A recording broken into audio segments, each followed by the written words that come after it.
أعوذ بالله من الشيطان الرجيم. بسم الله الرحمن الرحيم. يا أيها المزمل قم الليل إلا قليلا نصفه أو انقص منه قليلا أو زد عليه ورتل القرآن ترتيلا إنا سنلقي عليك قولا ثقيلا إن ناشئة الليل هي أشد وطئا وأقوم قيلا إن لك في النهار سبحا طويلا واذكر اسم ربك وتبتل إليه تبتيلا رب المشرق والمغرب لا إله إلا هو فاتخذه وكيلا واصبر على ما يقولون واهجرهم هجرا جميلا وذرني والمكذبين أولي النعمة ومهلهم قليلا إن لدينا أنكالا وجحيما وطعاما ذا غصة وعذابا أليما يوم ترجف الأرض والجبال وكانت الجبال كثيبا مهيلا إنا أرسلنا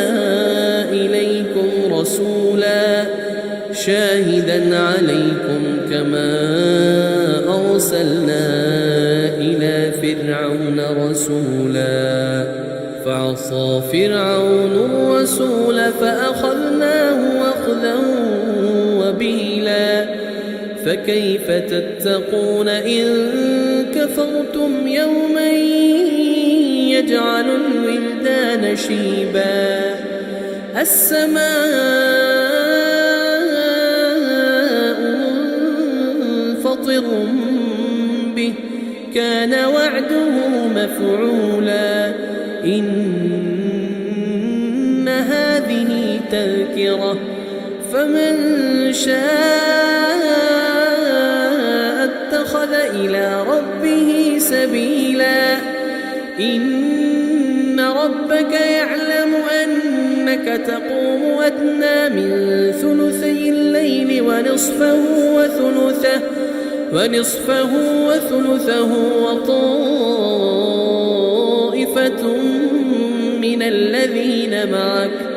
والله يقدر الليل والنهار علم